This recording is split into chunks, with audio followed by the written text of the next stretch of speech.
문학동네 세계문학 전집한 모비딕을 번역한 황유원이라고 합니다. 장악이 안 되는 작품이기 때문에 한마디로 뭔가 정리해서 말하기가 어렵고요. 그것이 근데 이 작품의 매력이기도 합니다. 굉장히 다양한 해석을 가능하게 한 작품이에요. 열려 있어요. 고전이 재밌는 것 같아요. 계속 옷을 갈아입을 수가 있죠. 한 가지 확실한 건요. 어떻게 읽든 간에 이것은 거대한 이야기고요. 거대함에 참여하는 이야기라고 생각을 하거든요. 저는 이 문학동네 세계문학 전집한 모비딕을 번역한 황유원이라고 합니다.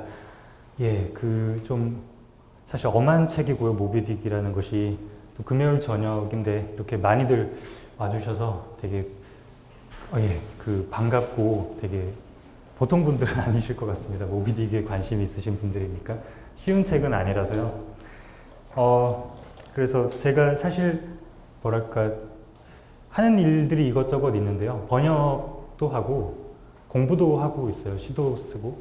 그래서 제 글도 쓰고 번역도 하니까 좀 분리가 돼요. 그래서 번역을 할 때 저는 그 글을 정말 충실하게 옮기고 싶지 거기서 제 의견을 넣고 싶지 않더라고요. 그래서 한 줄 한 줄 그냥 있는 그대로 원문 그대로 옮기는 것이 제가 할 수 있는 최선의 일이지 뭔가 좀 거기에 의견을 개진하기가 꺼려지는 게 사실입니다. 그래서 근데 한국에서는 옮김이의 말이라는 것을 꼭 쓰니까요. 유럽 책들은 번역서에 잘 안 써요. 그런 것도 없어요, 잘. 근데 한국은 이제 꼭 굉장히 친절한 거죠, 독자들에게. 옮기니의 말을 쓰기 때문에 어쩔 수 없이 역자가 자신의 의견, 작품에 대한 자신의 의견을 어떤 식으로든 개진하게 됩니다. 그래서 제가 그거 관련해서 재밌는 어떤 기사를 하나 봤는데요. 피아니스트 안드라스 쉬프라는 분이 계세요. 바흐 스페셜리스트라고 그러고 베토벤 바흐로 유명하신 분입니다. 나이도 많으시고 저도 가끔 그분이 치신 바흐를 꺼내서 듣는데요. 마침 곧 내한을 하시더라고요. 가을 11월쯤에. 그래서 한 언론에서 이렇게 인터뷰를 했어요.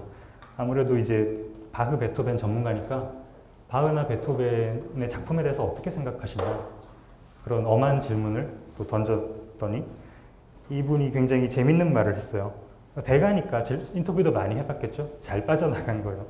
제가 이 말 가지고 장난을 쳐볼 거라서 워딩을 그대로 한번 옮겨볼게요. 작가나 시인이 아니어서 바흐나 베토벤이 얼마나 위대한 음악가인지 말로 설명하기 어렵다. 나는 일개 음악가일 뿐이다. 그저 좋은 연주자, 위대한 작곡가들의 충실한 종으로 기억에 남길 원합니다. 이런 이야기를 하셨어요. 굉장히 건방진소리일 수도 있어요. 왜냐하면 음악가가 악보를 그대로 옮긴다는 것은 완벽한 연주를 한다는 뜻이기 때문에 그런데 저도 이 말 보고 되게 공감을 많이 했어요. 저도 이 말을 좀 변형하면요.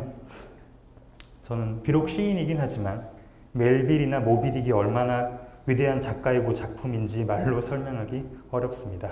저는 일개 번역가일 뿐입니다. 그저 좋은 책, 위대한 작가들의 충실한 종으로 기억에 남길 원합니다. 예, 저는 이 문장을 보자마자 이런 생각이 나더라고요.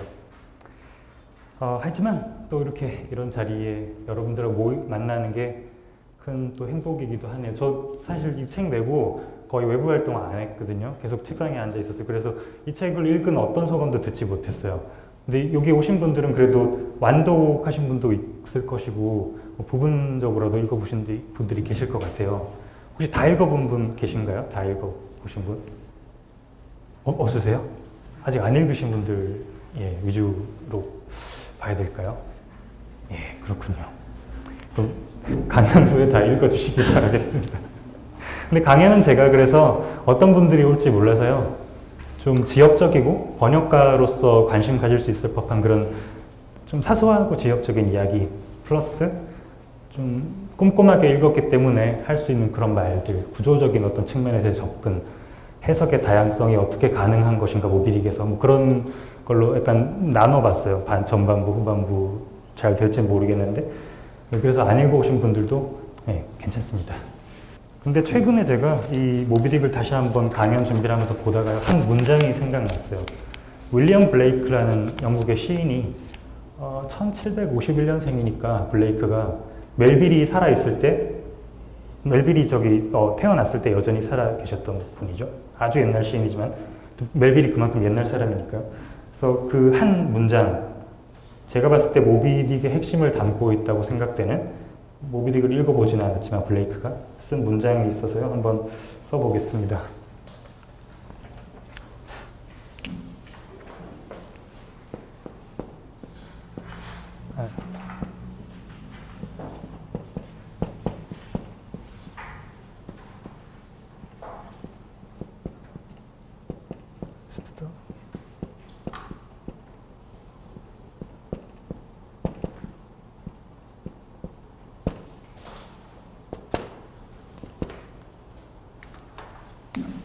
예, The Road of Excess leads to the Palace of Wisdom, 뭐 이런 말인데요.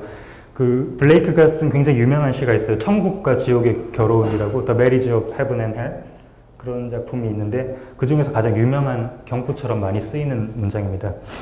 직역을 하면요, 과잉, 뭐 지나침, 무절제의 길은 지혜의 궁전으로 통한다, 뭐 이런 걸 직역을 하면, 본인은 이제 정말 알기 위해서는 끝까지 가봐야 된다, 뭐 이런 맥락에서 쓰이는 말인데요.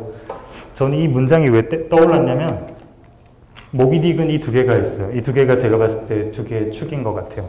이 excess, 과잉과 지혜, 이 두 가지가 같이 있습니다. 그래서 지혜에 도달했는지는 확실히는 모르겠어요. 왜냐면 굉장히 의심도 많이 하고, 이게 무슨 이론서가 아니기 때문에, 문학 작품이잖아요. 여전히 범민하는 인간들이 계속 나오기 때문에 지혜에 도달했다라고 말하기는 어렵겠지만, 하여튼 이 언저리까지는 가거든요. 계속 탐색을 해요. 근데 그 방법이 뭐냐? 익세스죠. 지나침, 절제. 멜빌은 모비딕에서 도무지 절제라는 걸 몰라요. 지금 다들 아직 안 읽어보셨다고, 그냥 읽어보셨는데 안 읽어보신 척 하는 건지 모르겠으나, 어쨌든 그렇잖아요. 다들 안 읽어봐도 아시잖아요. 무절제의 극치잖아요. 이것을 통해 이렇게 갑니다. 그래서 사실 저는 멜빌에 대해서 하고 싶은 말은 블레이크의 한 문장으로 끝난다고 생각해요. The road of excess leads to the palace of wisdom.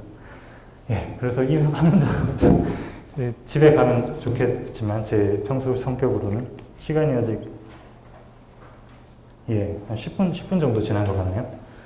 그래서 아직 1시간 20분이 남았기 때문에 왜 이런지, 왜 과잉이고 왜 지혜인지, 그것을 제가 여러분들께 최대한 성실히 한번 설명을 해보겠습니다. 근데 설명이 잘 안 되는 부분도 많아요. 왜냐하면 굉장히 비균질적인 작품이거든요. 어떤 그 축이 있어요. 배를 타고 포경선을 타고 이제 고래를 잡으러 간다는 이야기. 이 축은 굳건합니다. 절대 변하지 않아요. 근데 그 가는 와중에 이 작대기 와중에 계속 벗어나요. 계속 벗어나고 정말 유체 이탈해서 막 떠돌아다니기까지 하거든요. 그렇기 때문에 뭐랄까, 장악이 잘 안 돼요. 아까 편집자분들하고 잠깐 얘기를 했는데 그분들도 비슷한 의견을 주셨던 것 같아요. 장악이 안 되는 작품이기 때문에 한마디로 뭔가 정리해서 말하기가 어렵고요. 또 그것이 근데 이 작품의 매력이기도 합니다. 그래서 제가 말하는 것도 좀 뭐랄까, 횡설수설할 수도 있는데 멜빌 스타일로 한다고 생각해 주시고 그러시면 될 것 같고요. 근데 처음부터 제가 뭐 지혜니 과잉이니 뭐 무절제니 이런 거 말씀드리면 너무 재미없잖아요. 금요일 저녁인데 저도 갑자기 이런 얘기 하고 싶지 않거든요. 저는 이런 얘기는 그냥 조용히 혼자 방에서 음미하고 싶지, 처음부터 이렇게 엄한 이야기를 떠들고 싶지는 않습니다. 그래서 그 번역을 하다 보면요, 그냥 독자일 때는 몰라도 됐던 것들 있잖아요. 아주 사소한 것들, 지역적이고 정말 몰라도 되는 거예요. 그런 것들을 알 수밖에 없게 되는 순간들이 있어요.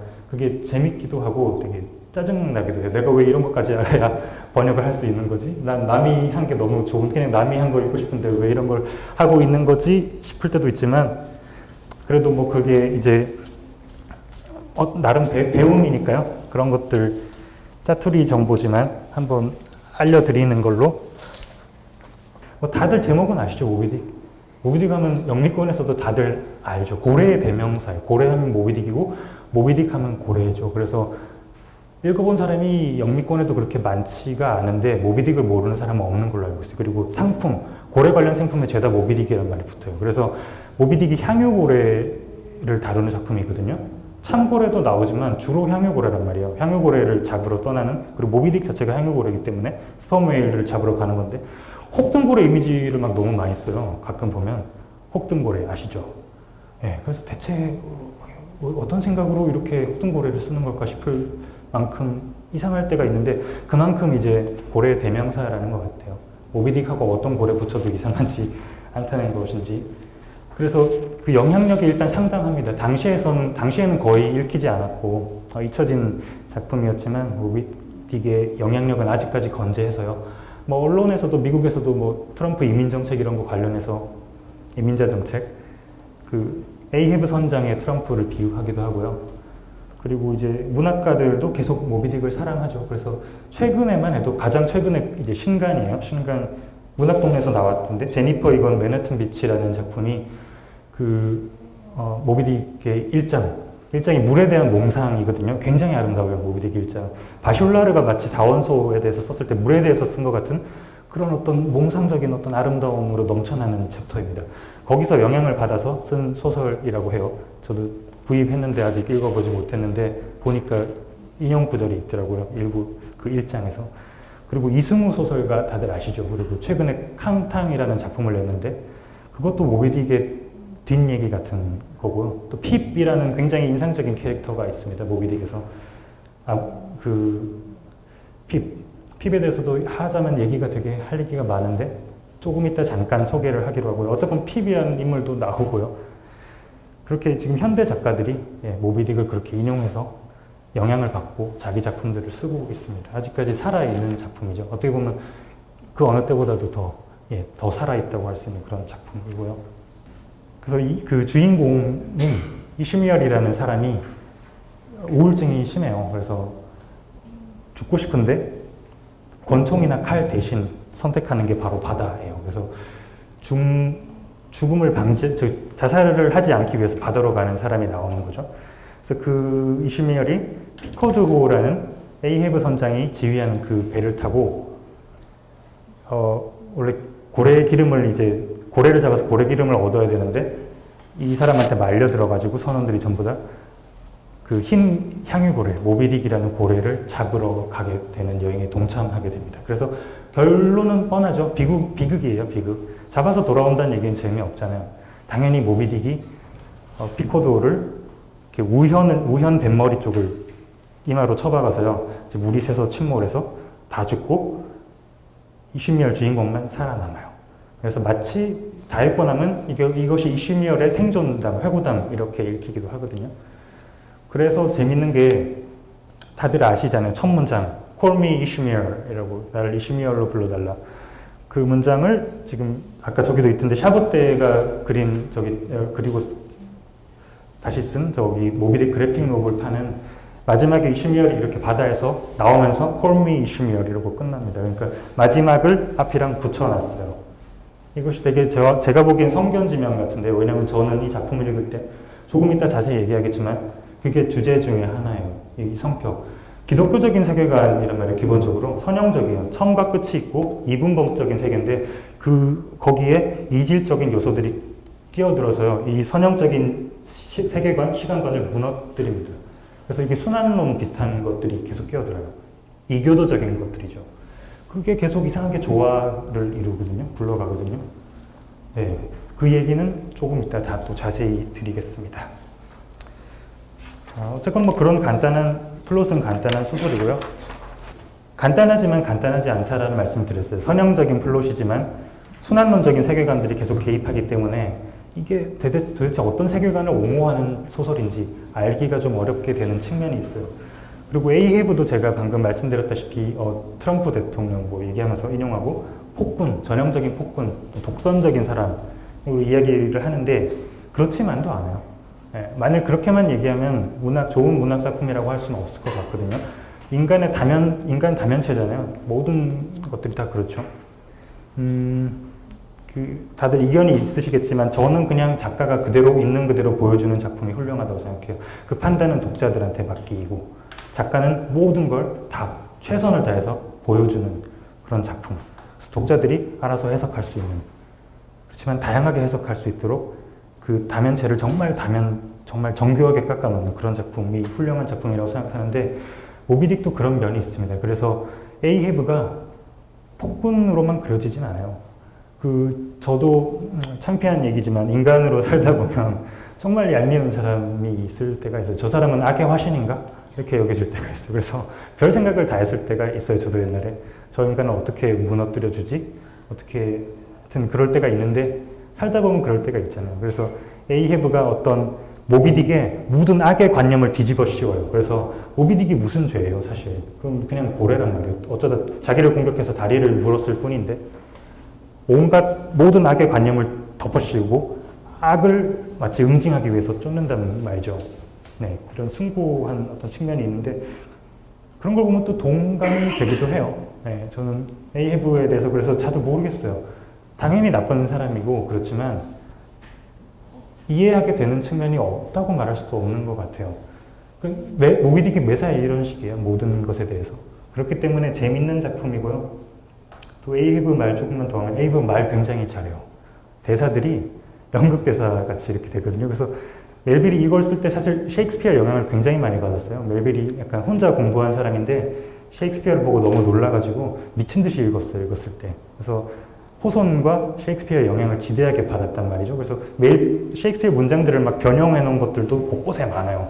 그건 뭐 저희가 알 바 아니긴 하죠. 연구가들이 다 찾아내서 그런 것들을 하는데 저도 각주도 달긴 했어요. 맥베스에 나오는 유명한 대사 같은 것들 이상하게 조금씩 바꿔서 넣어놓고 했어요. 알고 그런 건지 일부러 했는지 오마주인지 뭐 모르죠 저는. 어쨌건 읽는 사람으로서는 재밌죠.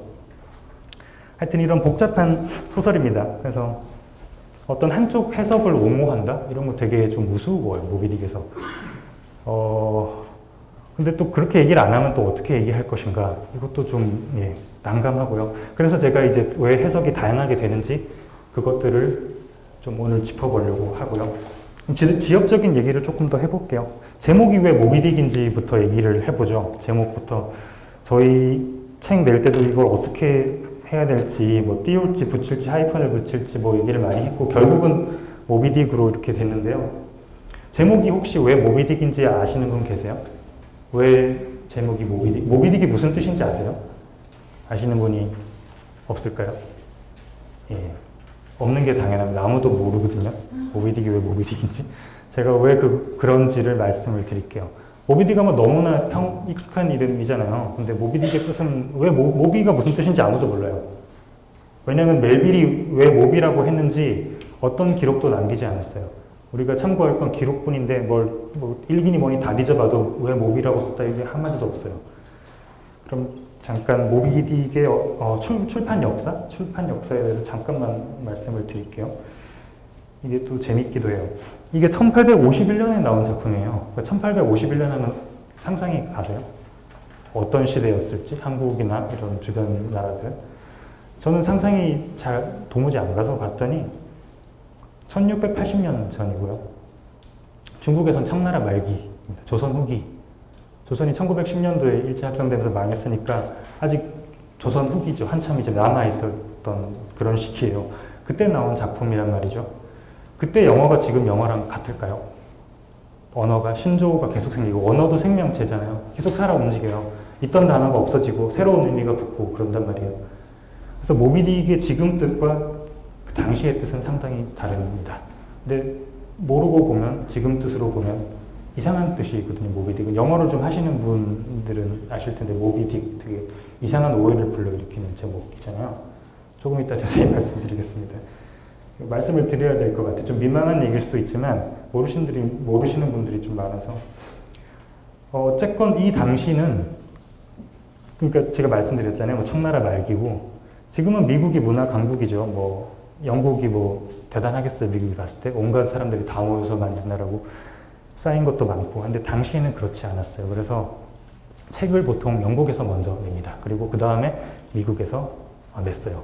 그리고 평론가들이 영국 평론가들이 뭐라 쓰면 미국 평론가들이 받아 적었어요. 얘네들은 주체적인 그런 평론가들이 아니었어요.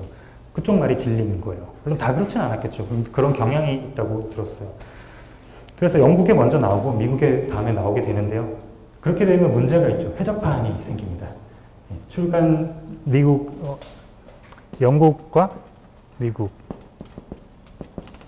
이 먼저 출간되고 그 다음 출간되는 사이에 텀이 있잖아요. 이때 이제 해적판이 나오는 거죠. 그래서 그걸 어쨌건 방지하기 위해서 제가 아는 바로는 거의 동시에 출간을 했다고 들었어요.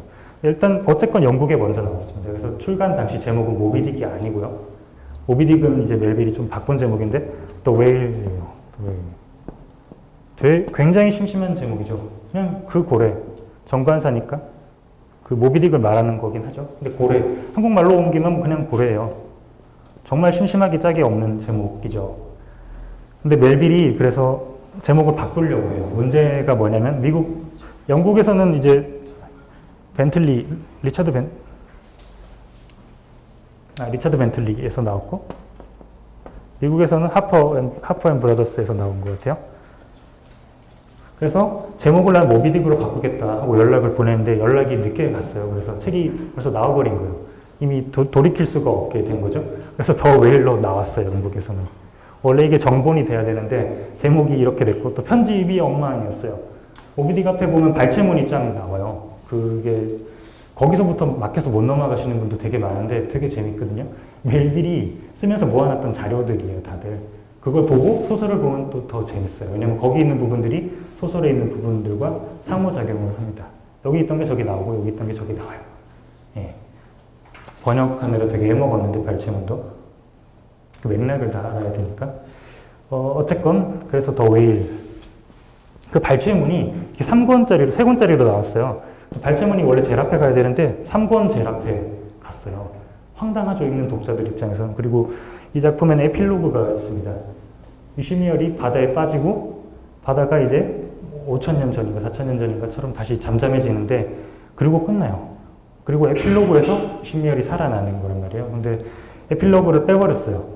그래서 평론가들이 엄청 깠죠. 어떻게 결국 죽어버린 사람의 회고담 같은 게 된 거예요. 말이 안 되는 거죠. 앞뒤가 안 맞게 된 거예요. 그래서 뭐 멜빌이 우스꽝스럽게 된 거죠. 어쨌든 그래서 결함이 많은 판본이었고 그래서 그 다음에 이제 미국판은 모비딕으로 나오게 됩니다. 모비딕 원래 이제 영어 판본에는 하이픈이 있고 모비딕하고 세미콜론하고 이제 고래로 나왔으니까 All the Whale이라고 좀 긴 제목이에요. 네, 이렇게 모비딕 혹은 고래 이렇게 나왔어요. 하이픈이 원래 제목에는 있고 본문에는 없어요. 그래서 하이픈이 있으면 책 제목이고 없으면 고래로서의 모비딕을 말하는 건데 재밌는 게 모비딕 멜빌이 당시에 되게 힘들었었어요. 멜빌은 베스트셀러 작가였습니다. 첫 번째랑 두 번째 소설이 베스트셀러였어요. 오지를 갔다 와서 쓴 거거든요. 식인종들하고 같이 살면서. 그러니까 딱 좋아할 만한 그런 내용이죠. 식인종과 같이 살다 온 작가. 그래서 픽션인데도 불구하고 넌픽션처럼도 받아들여지고 그렇다고요. 어쨌건 그걸로 명예와 부도 거둬들였는데 그 다음 새 작품이 내리 망하게 돼요. 망했다는 말은 좀 그렇고 하여튼 예전과 같은 반응을 못 받은 거죠. 그래서 절치부심 끝에 쓴 게 모비딕이고요. 이때 경제적으로 어렵고 결혼도 했었고 부인이 또 아이도 임신한 상태고 많이 힘들었겠죠. 그래서 정말 열심히 써서 이 제목이 더 잘 팔릴 거라고 해서 바꿨대요. 예, 멜빌은 모비딕이라는 제목이 더 잘 팔려 웨일보다. 이렇게 해서 그렇게 기록이 남아있어요. 그래서 이걸로 바꿨고 하퍼에서 또 The Whale and Its Captors라는 책을 냈었어요. 비슷한 제목의 책.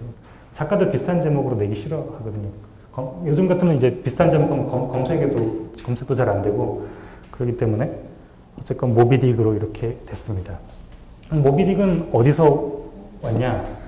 모델이 있어요. 이 모비딕 고래는 사실 거의 그 얘기를 그대로 가져왔다고 보면 되거든요. 모카딕이라는 유명한 고래가 있습니다. 그래서 19세기 최대 이제 해양 조난 중에 하나로 꼽히는 사건인데요. 에식스호의 조난이라는 사건이 있어요. 그건 모르셔도 혹시 영화 좋아하시는 분들은 하트 오브 더 씨라는 영화 보셨나요? 예, 그렇게 훌륭한 작품은 아니었는데 굉장히 형상화하는 잘 돼서 저 번역할 때 되게 도움이 많이 됐던 작품이었어요.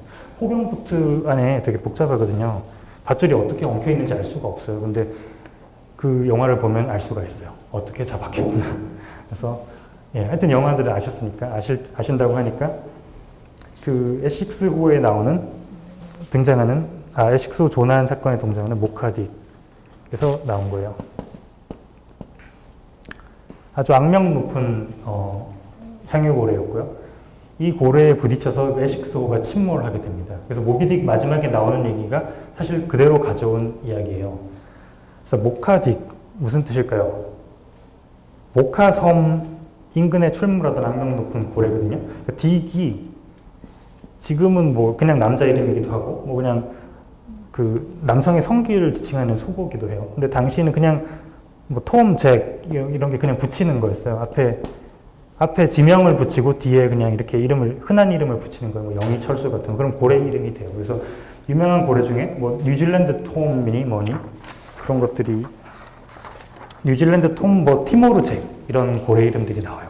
그러니까 같은 맥락에서 지은 거예요. 딕은 그냥 뜻이 없어요. 뭐 펠라 친구, 펠로 친구 녀석 뭐 놈 그 정도죠. 철수 영이. 그래서 모카. 근데 모카라고 쓰지를 않았죠. 멜빌이 모비로 바꿨죠. 이거 바로 이것이 미스테리입니다. 왜 대체 바꾼 사실 자체는 너무 당연한 것 같아요. 왜냐하면 소설이니까 넌픽션이 아니잖아요. 모카 딕으로 하면 넌픽션 같은 느낌이니까 당연히 픽션이고 바꿔줘야죠. 무엇으로 바꿀 것인가가 문제가 되는데요. 모비로 바꿨습니다. 모비가 지금 이제 사전에 의하면 1960년대 이후로 이제 거대한이라는 뜻을 갖게 돼요. 그 당시에는 모비란 말이 잘 모르겠어요. 사전에 찾아도 없어요. 모비란 말이 없었던 것 같아요. 아무 뜻이 없었던 말 같아요. 그래서 거대한 이렇게 좀 이상하게 되죠. 지금 보면. 예. 근데 전혀 그런 뜻이 아니고요. 설이 한 가지 있어요. 가장 유력한 설은 이것이 토비에서 왔다는 설이에요. 토비. 아까 제가 멜빌이 그 얘기를 좀 해야 되나? 처음에 멜빌도 포경선을 바다에 대한 동경이 있었기 때문에 그 향유고래 이야기나 이런 걸 읽고 바다로 갔어요. 포경선을 탔단 말이에요. 그 이신미열처럼. 이것이 이제 어커신의 도라는 걸 탔어요. 근데 탔는데 너무 힘든 거죠. 너무 힘들고 그 선장의 포갑에 못 견뎠나 봐요. 그래서 도망을 치게 돼요. 계약을 한 상태에서. 근데 혼자 도망을 안 치고 친구랑 보통 같이 도망치잖아요. 누구를 한 명 데리고 도망을 쳐요. 그래서 지명수배도 내려지고 그런데 그때 같이 도망친 친구 이름이 토비아스 그린이거든요. 토비아스 그린인데 이 친구가 별칭이 토비예요. 토비. 그래서 첫 번째 소설이 대박을 친 다음에 이 친구랑 연이 끊어졌는데 사실 생사고락을 같이 한 친구잖아요. 얼마나 소중한 친구였겠어요. 근데 요즘처럼 그렇게 연락할 방법이 많지 않으니까 끊어졌다가 첫 번째 소설이 대박을 치고 나서 토비가 이제 보고 연락을 했어요. 그래서 재회하게 되는 감격적인 그런 일도 있는데요. 그래서 아까 제가 말한 멜빌의 첫 번째 작품은 타이피라는 작품이에요. 타이피. 두 번째 작품이 오무고요. 이거 두 개가 이제 히트작인데 타이피의 속편이 원래 오무가 아니고 제목이 더 스토리 오브 토비예요. 토비의 이야기. 이런 걸 쓰려고 했어요. 기록이 남아있는데 쓰지는 않았어요. 제가 이게 오무가 된 것인지 아니면 별개의 이야기인지 그거는 제가 확인을 안 해봐서 모르겠는데 어쨌건 토비라는 이름이 많이 나오고요. 토비딕은 좀 이상하잖아요. 토비딕. 어감이 좀 안 좋죠. 멜빌이 잘 팔릴 거라고 생각했던 건 어감이 뭔가 좋았기 때문에 모비딕은 자연스럽잖아요. 그래서 T를 M으로 바꾸고 이제 모비딕이 됐다는 설이 가장 유력합니다. 네. 정말 쓸데없는 얘기죠. 번역자로서는 이런 게 되게 재밌어요. 이런 걸 알기 싫어도 알게 돼요. 네. 하여튼 재밌는 얘기라서 그냥 지나가는 이야기 같이 그냥 드렸습니다. 그래서 뭐 거대한 거식 이런 거 전혀 뜻이 아니에요. 몰라요. 무슨 뜻인지. 모비딕이에요. 그냥 모비딕은 모비딕이에요. 어쨌건 참 저도 뭐랄까 이게 지금 번역서들이 많잖아요. 모비딕이 사실 옛날에도 많이 나왔었는데 뭐 지금 못 읽죠. 옛날에 나온 고전들. 당연히 그때는 열심히들 다들 하셨겠지만 언어가 변하니까요. 언어가 계속 변하고 그래서 고전이 재밌는 것 같아요. 계속 옷을 갈아입을 수가 있죠. 그때 시대에 맞춰서. 지금 이것도 이제 새로 나온 책이지만 뭐 제가 이제 나이가 들고 10년? 20년? 언어가 굉장히 더 빨라지나? 빨리 변할까요? 10년, 20년 되면 옛날 말이 될 수도 있고 새로 또 번역이 돼야겠죠. 그런데 모비딕은 살아남겠죠. 어쨌건 그게 고전의 재밌는 대단한 것 같아요. 그래서 새삼 언어가 살아있는 생명체라는 것 그것을 저는 제목에 대한 이런 논의들을 통해서 혼자 느끼고 혼자 재밌어 했습니다. 예. 그리고요, 왜 향유고래인지를 좀 말씀을 드려야 될 것 같아요. 왜 하필이면 향유고래일까? 당연하죠. 모카딕이 향유고래니까 향유고래 얘기가 나오는 거예요. 근데 여러분들이 향유고래에 대해서 얼마나 알고 계신지 잘 모르겠어요. 친숙하신가요? 향유고래? 고래. 전체 고래 중에서 사이즈가 이제 얼마나 되는지, 그 특징은 무엇인지, 어떤 분수공이 어느 쪽에 있는지, 이런 것들 모르시죠? 저는 옛날에 고래를 좋아했어서 한동안 제 배경화면이요. 아주 옛날에 향유고래가 잠자는 수중 촬영한 장면이었어요. 그래서 되게 특이해요. 특이하게 잠자는 동물들 이런 거 베스트 10 꼽히면 꼭 뽑히거든요. 향유고래 잠자는 모습은. 제가 한번 검색을 해보시면 나올 거예요. 그냥 스톤 웨일 슬립 그냥 이렇게만 쳐도, 그냥 명사들만 쳐도 나옵니다. 어떻게 자냐면 제가 저기 피규어 가져오는데 잠깐.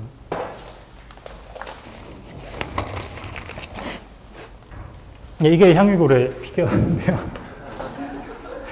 제가 번역할 때 제 친구였어요. 번역이 되게 외로운 일이거든요. 아무한테도 물어볼 때도 없고, 영어의 문제도 아니에요. 모비딕은 너무 옛날 영어고요. 전문 용어들이 많이 나오고, 미국 사람도 물어봐도 몰라요. 그래서 되게 외로운데 얘가 제 곁을 지켜줬습니다. 그래서 이탈리아에서 산 건데 메이드 인 차이나인데요. 특이하죠? 머리가 이렇게 직각이잖아요. 예. 예.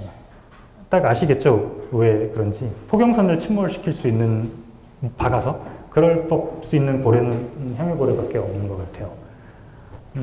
네. 그렇습니다. 잠자는 얘기하다 그랬구나. 예. 이렇게 자요. 지금 이게 좀 휘어서 그런데 이렇게 자요. 한 대여섯 마리가 떼를 지어서 바다에서 이렇게 수직으로 또 이렇게 자기도 해요. 떠서 자는데 그 장면이 정말 아스트랄해요. 예. 정말 멋있어요. 한번 꼭 찾아보세요. 그냥 무슨 상황인지도 모르고 그냥 빠져들어서 보게 되거든요. 정말 같이 잠들고 싶을 만큼 그런 이상한 잠이 이렇게 자기도 하더라고요. 무조건 이렇게 자는 건 아닌데 이렇게 자는, 무리로 잘 때 이렇게 자는 사진들이 많이 찍혀 있어요. 예, 그래서 한번 보셔도 재밌을 것 같고. 그리고 향유고래가 크기가 그렇게 크진 않아요. 제가 찾아본 정보에 의하면 암컷은 최대 이제 11m, 수컷은 16m 정도까지 큰다고 해요. 근데 그것도 꽤 크죠. 하지만 모비딕에서는 어떻게 나오냐? 모비딕의 크기를 특정하진 않아요. 멜빅이. 그렇지만 트랑코 왕이 가지고 있는 뼈대를 비교하면서 모비딕의 크기가 어느 정도인지를 가늠해 볼 수가 있는 그런 내용이 나오는데요. 한 30m 정도 되는 것 같아요. 제가 계산해 봤을 때. 그러니까 가장 큰 향유고래의 2배로 멜빌은 써놨어요. 이것이 왜 그러냐면 두 가지 이유가 있는 것 같아요. 토마스 베일이라는 사람이 쓴 향유고래의 역사라는 책을 멜빌이 참고했기 때문에 거기 그렇게 돼 있어요. 잘못 기록이 된 거죠. 그래서 그런 것도 있고, 또 문화악이잖아요. 이건 절대악이에요. 절대악. 사이즈가 커야겠죠. 고래가 아닌 거니까. 그래서 이렇게 부풀렸던 것 같기도 해요.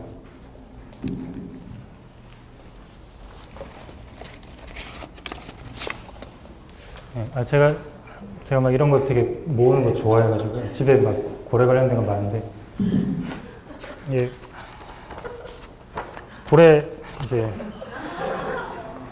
고래들이 이렇게 종류가 많이 있어요. 예, 위에 이제 돌고래도 참 번역할 때 어려웠어요. 왜냐면 돌핀, 펄퍼지 이렇게 두 개가 있거든요, 영어로. 근데 한국어로는 그냥 돌고래예요. 바꿔도 알락돌고래 똑같잖아요, 돌고래. 번역할 수가 없어서 난감했었는데, 어쨌건 위에 있는 것들이 그런 작은 애들이고, 밑에 보시면 보이죠? 여기 있네요. 보세요. 엄청나게 크진 않지만 큰 축에 속하죠. 제일 밑에 있으니까. 대왕고래에 비하면 아주 작은데, 블루웨일 밑에. 예. 고래 얘기 하자면 끝이 없는데, 대왕고래도 할 얘기가 많은데, 대왕고래 얘기할 자리는 아니니까. 어쨌건, 대략 이 정도 된다는 걸 알려드리려고 가져왔어요. 향유고래는 이 정도입니다. 전체 고래에서. 이런 고래랑 싸운 거예요. 이런 고래가 또 아니죠. 2배로 부풀려진 고래니까.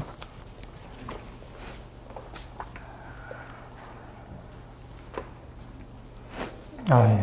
이 친구였는데 먼지 한참 이제 번역 끝나고 먼지 쌓여 있다가 오늘 데려온다고 씻겨서 데려왔습니다. 그래서 향유고래 이야기는 그만하기로 하고 이 부분을 빠뜨릴 수 없구나. 굉장히 단단해요. 그래서 멜빌이 한 챕터에 걸쳐서 이 이마에 대해서 서술을 해요. 76장이에요. 파성퇴라고 성문을 부서뜨릴 때 쓰던 기구였어요. 아주 단단한 그런 거겠죠? 성을 공격할 때 공성무기. 거기에 비유했어요. 이것을. 굉장히 단단해요. 뼈는 없어요. 뼈는 이렇게 밑에 이렇게 있고요. 전혀 뼈는 들어있지 않아요. 아주 단단해요. 그래서 멜빌이 뭐라고 썼냐면 작살을 던지면 닭살이나 돌멩이를 던지면 튕겨나오고 마치 말발굽으로 다져진 것처럼 단단하다라고 멋지게 묘사했어요. 말발굽이 엄청나게 힘이 세잖아요. 그걸로 다지면 정말 단단하겠죠. 그렇게 묘사를 했습니다. 이제 슬슬 본론 비스무리한 걸로 들어가 보겠습니다. 앞에서 말씀드렸다시피 굉장히 다양한 해석을 가능하게 한 작품이에요. 열려 있어요. 전 열려 있는 작품 너무 좋은 것 같아요. 저는 작가가 저한테 막 이게 맞아 강요하는 거 정말 짜증나거든요. 근데 멜빌은 교묘하게 열어놨어요. 그리고 자기가 열어놨다는 걸 밝혀요. 심지어 굉장히 메타소설적인 요소가 있는 소설이에요. 소설이라고 말하기도 이상한 소설인데 이것은 소설이다라고 계속해서 이야기를 해요. 중간중간. 그래서 실험적인 작품이고 형식으로 봐도 되게 특이하죠. 뭐 에세이 같은 글도 있고 논문 스타일의 글도 있고요. 또 희곡의 일부를 그냥 그대로 떼어놓은 것 같은 부분도 있고 당연히 셰익스피어에 빠졌었으니까 그런 부분도 있고 사전도 있고 또 메타픽션적인 요소도 있고 하여튼 규정이 잘 안 되는 작품입니다. 그래서 제가 계속 얘기 드리지만 읽을 때는 굉장히 재미가 있어요. 그렇지만 이 작품에 대해서 뭔가 한마디 하려고 한다 하면 편파적인 입장을 취할 수밖에 없게 돼요. 종합적인 어떤 조망을 하기가 굉장히 어렵습니다. 제가 좀 모자라서 그럴 수도 있겠는데 저는 하여튼 어려웠어요. 그래서 대체 왜 그런지 그리고 멜빌이 자기가 이것을 열어놓은 작품이라고 공공연하게 말하는 부분들을 제가 이제 번역했기 때문에 꼼꼼하게 봤거든요. 그래서 그런 부분들이 어디 나오는지 대강은 알아요. 그래서 한번 뽑아와 봤어요. 재밌어요. 다 같이 모아놓고 보면 되게 웃긴 게 많아요. 일단 먼저 99장 스페인 금화 부분이거든요. 지금 책들은 다 있으신 분도 있고 어쨌건 99장 스페인 금화 더블룸이라고 하는데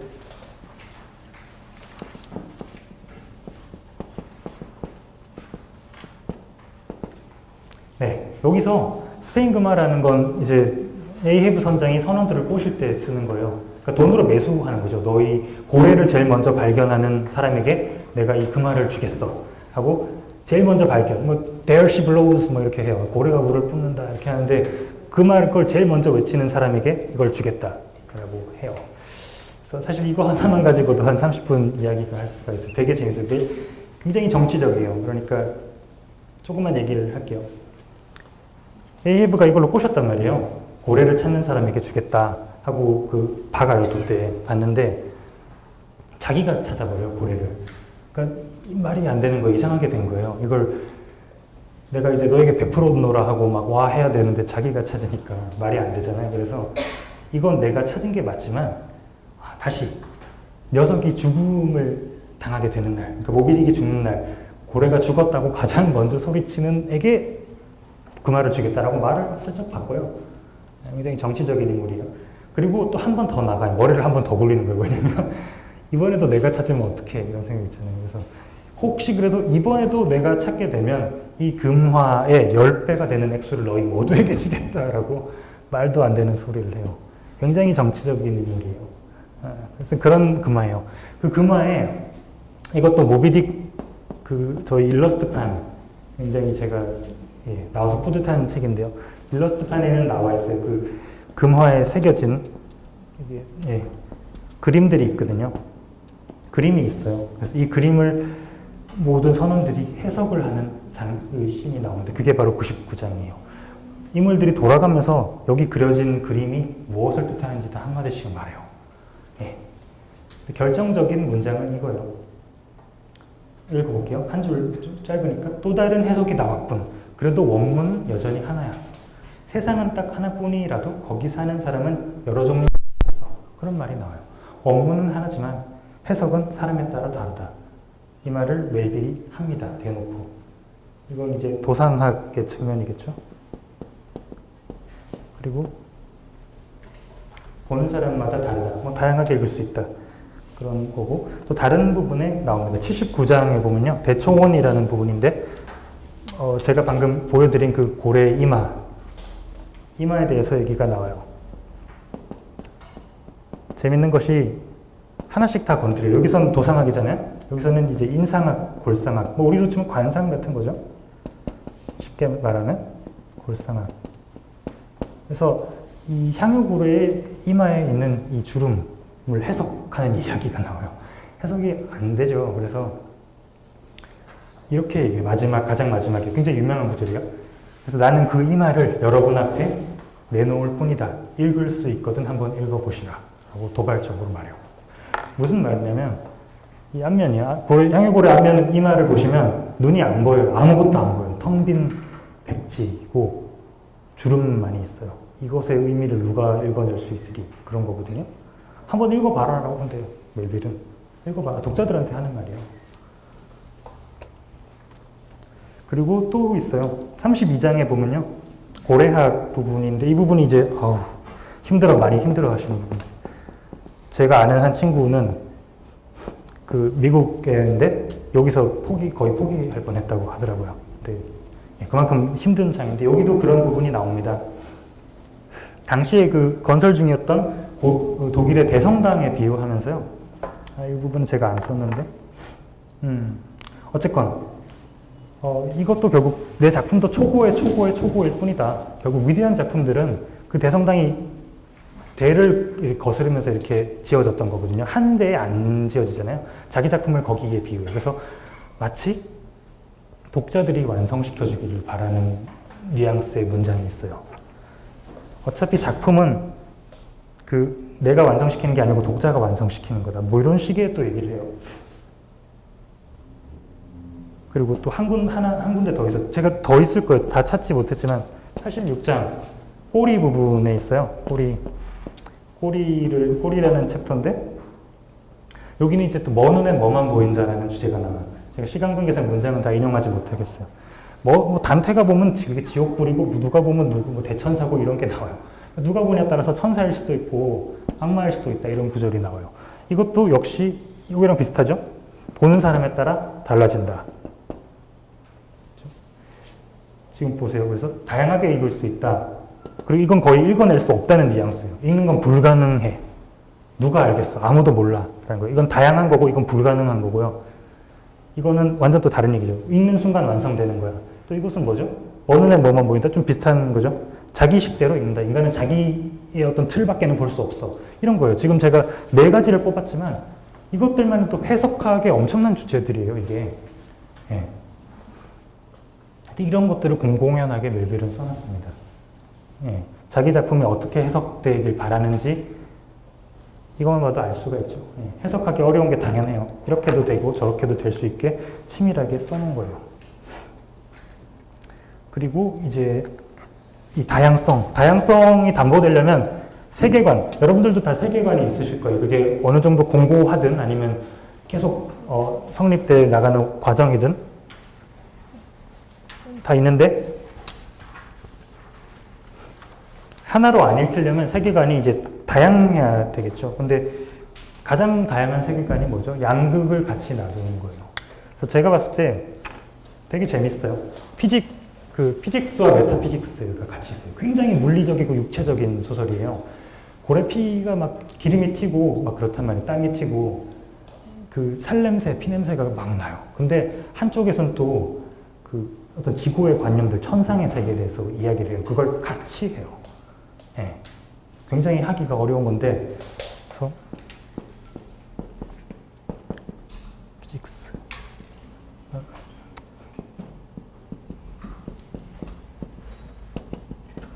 피직스와 메타피직스가 같이 있습니다. 이거는 뭐 어원은 아시죠? 이게 뭐 형상학, 물리학, 형이상학.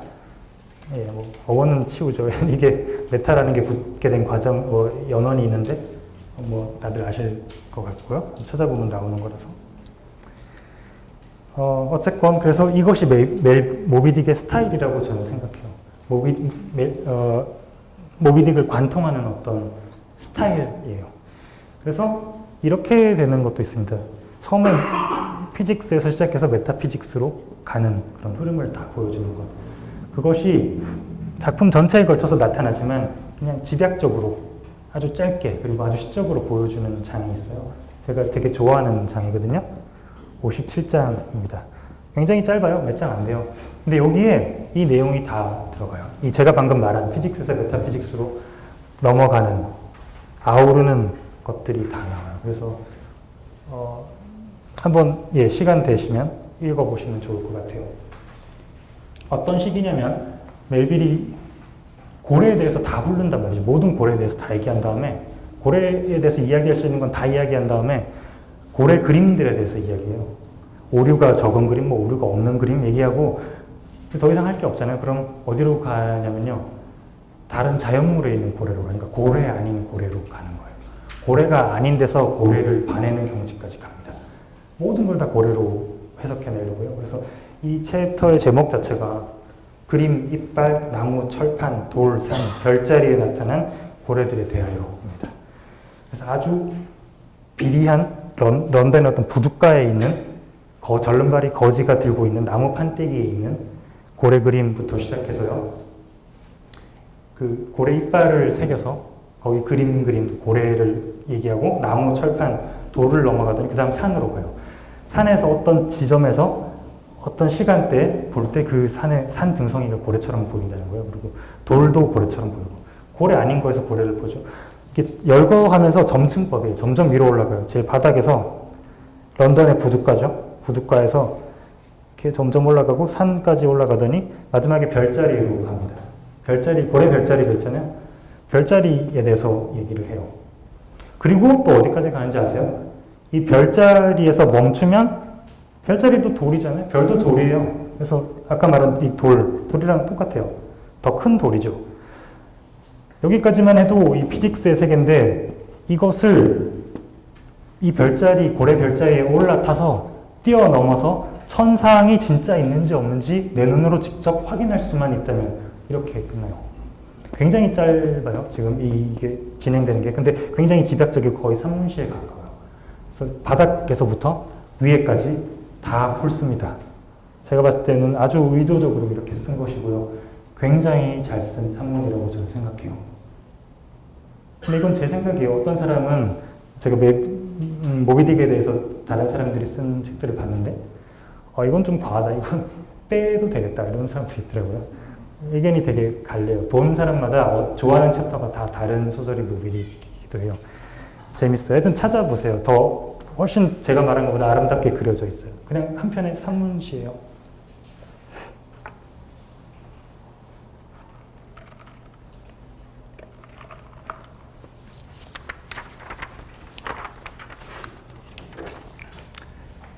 네. 그래서 이렇게 보통 형이상학을 강조하게 되면요. 이 어떤 원리잖아요. 우리 존재 원리, 영혼이나 정신세계 같은 것들. 이것을 강조하면 이 현상세계는 굉장히 헛된 게 돼요. 아무 의미가 없어진단 말이에요. 그래서 여기 너무 힘을 주게 되면은 이게 무너지는데 모비딕의 재밌는 점은 둘 다 아주 리얼하게 그려져요. 이 강도가 형이상학을 강하게 때릴 때조차도 이 피직스의 세계가 우그러들지 않아요. 이게 되게 재밌는 것이고, 그리고 모비딕에서 다루는 가장 큰 주제 중 하나가 바로 양극단이에요. 제가 앞에서 과잉 얘기했잖아요. 과잉의 길이 지혜의 궁전에 이른다. 과잉을 위해서 어떤 양극단을 계속 탐험하는 것이 나옵니다. 제가 그 부분이 어떻게 보면 모비딕에서 핵심일 수도 있는데 간단하게 또 얘기를 해볼게요.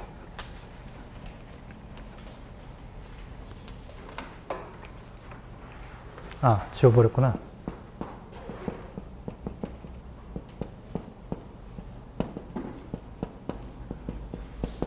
예, 이 두세 개가 사실 반대되는 것이기도 한데 이 안에서도 반대되는 것들이 있죠. 우리는 더위를 느끼기 때문에 사실 더위라는 개념이 존재하기 때문에 추위라는 개념이 존재하는 것이고요. 또 뭐 천국과 지옥의 개념, 선악 이런 것들도 사실 쌍이에요. 대극이거든요. 하나가 없으면 하나가 존립할 수 없게 되어 있어요. 예, 이것도 마찬가지예요. 그래서 여기도 뭐 하나만 써보죠. 더위, 추위. 쉽게 말하면 우리가 쉬려면 일을 해야 되잖아요. 저도 옛날에 뭐 저기 오래 쉬어본 적도 있지만 집에서 계속 쉬고 있으면 그게 쉬는 게 아니잖아요. 정말 바쁘다가 잠깐 쉬어야 쉬는 거잖아요. 그러니까 쉬려면 일을 해야 되는 거 아니에요? 예. 그런 원리가 있죠. 그것을 멜빌이 아주 귀엽게 다뤄요. 저처럼 뭐 일이니 뭐 이런 얘기 하지 않고 더위 추위로 아주 귀엽게 얘기하는 부분이 있어요. 그래서 예. 이 부분 한번 읽어볼게요.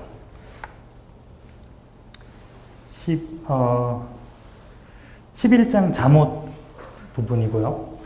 책 가지고 계신 분들은 1권의 124쪽인데 이런 얘기를 해요. 몸의 온기를 제대로 향유하기 위해서는 몸의 어떤 부분이 반드시 추워야만 하기 때문인데 그 다음 들어보세요. 이 세상 모든 특성은 오로지 대비되는 차이를 통해서만 자신을 드러내기 때문이다. 그 자체로 존재하는 것은 아무것도 없다. 그렇죠? 아무것도 없어요. 우리도 사실 다른 모든 존재들로 이루어져 있는 것이고요. 실체죠? 자체로 존재하는 것. 철학에서는 뭐 신적인 개념, 그게 오로지 실체인데 없죠, 그런 게. 그래서 만일 누군가가 자신이 모든 면에서 편안하다고, 그것도 아주 오랜 세월 동안 그래 왔다고 우쭐댄다면 그는 더 이상 편안한 사람이라고 할 수가 없다. 이런 문장이 있어요. 실제로 찾아보시면 훨씬 더 귀엽게 묘사가 되어 있어요. 저는 핵심만 빼서 그런데 네, 이런 것들 주제예요. 지금 주제. 그 자체로 존재하는 것은 아무것도 없다. 이것을 조금 더 과격하게 가져오는 게 이거죠. 천국과 지옥의 놀이예요. 그 멜빌이 뭐랄까 기독교들한테 편지를 굉장히 많이 받았어요. 신성모독적이라고. 그래서 마을에서도 막 쑥덕쑥덕대고 그랬대요. 되게 힘들어했던 것 같은데 그것이 바로 이런 것 때문이에요. 천국과 선과 악, 천국과 지옥의 세계를 뒤섞어버려요. 묘하게. 이건 완전 양분된 세계죠. 근데 그렇지 않다라고 이야기를 하는 면들이 있어요.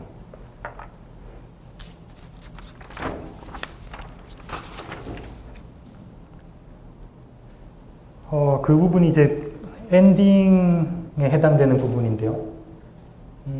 엔딩에 해당되는 부분은 조금 이따 이야기를 하고, 시간이 그렇게 많지가 않아서요. 제가 준비해온 걸 다 하지는 못하겠어요. 핍에 대한 이야기 굉장히 재밌거든요. 핍 한번 보세요. 235쪽에 인간의 광기는 하늘의 제정신 뭐 이런 게 또 나와요. 굉장히.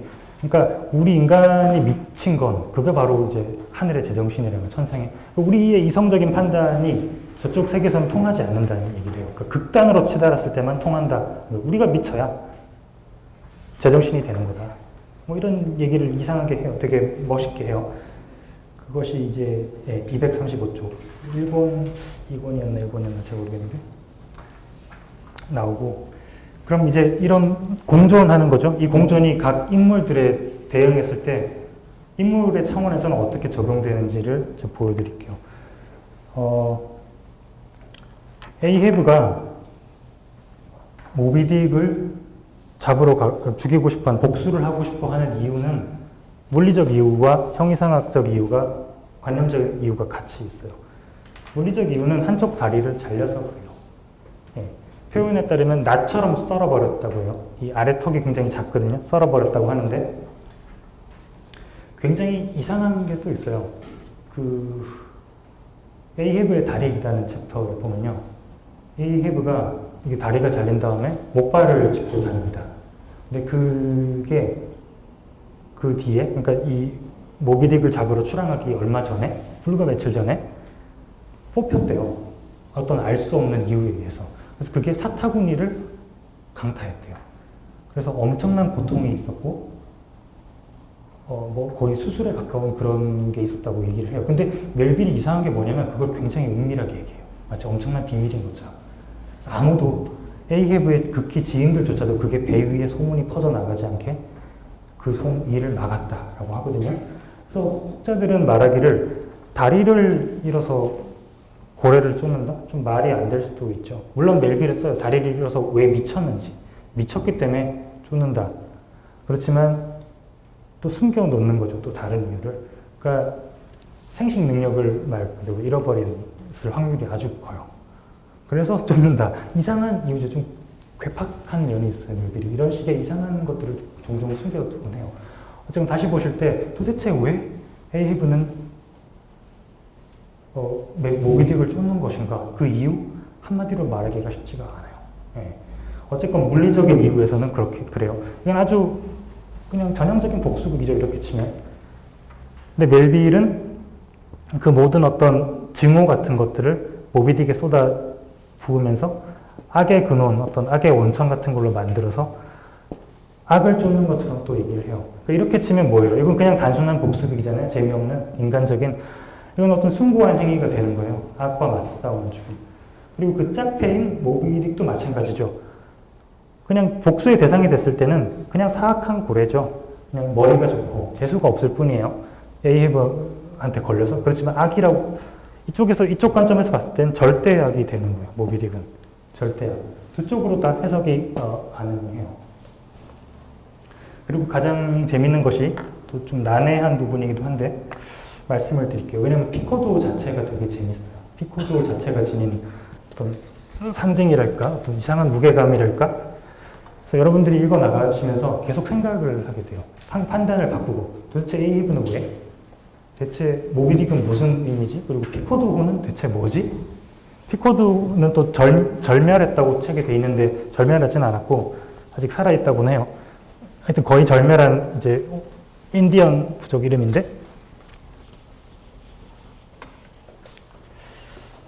피코도를 한번 그림을 그려볼게요. 계속 피코도와 함께 이 소설을 읽어 나가시거든요. 피코도가 계속 고래를 쫓아가요. 받아겠습니다.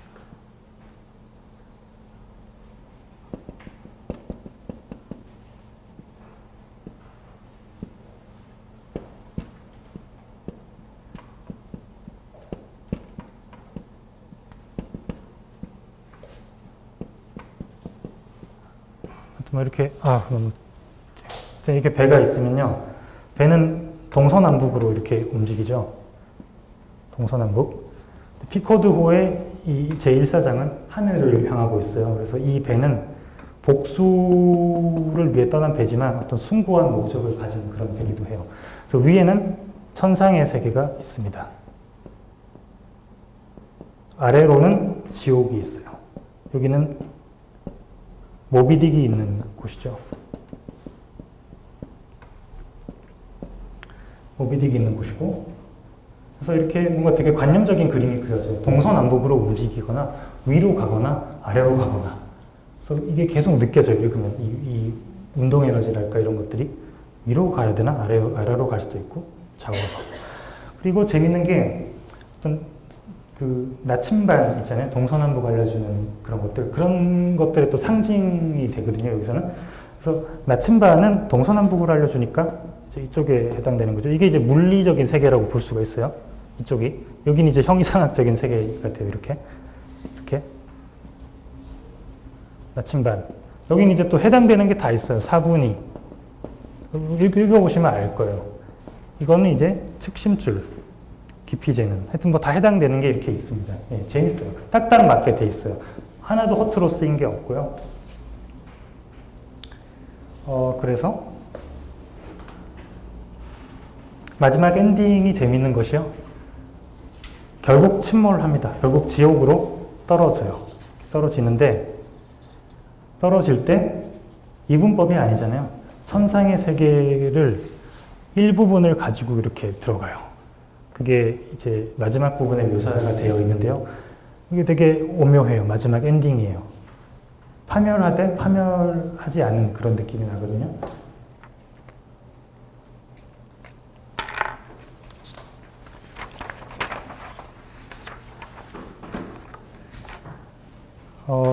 그 부분은 뭐 모르겠어요. 조금 이따 읽을 수가 있을까? 굳이 읽을 건 없는데 보시면 하여튼 알 거예요. 자세하게 설명할 수 없을 거예요. 천상에서 내려온 새를 때려 박아서 이렇게 들어가는 장면이 있어요.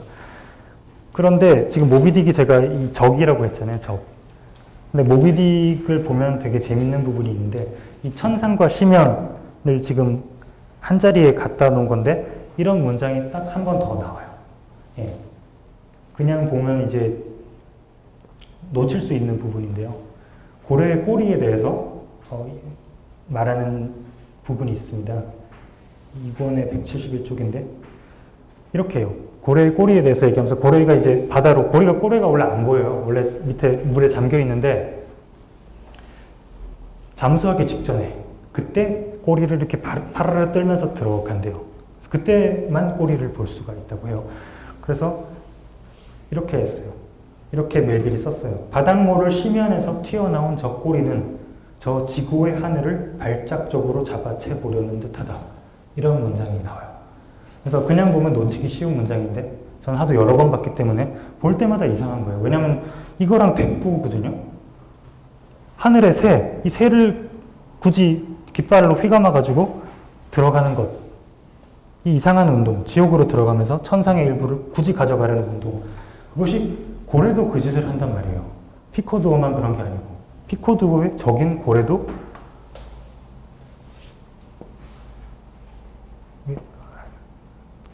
이상하다. 하여튼 들어갈 때 하늘을 잡아채서 들어가려고 한다는 말이 나와요.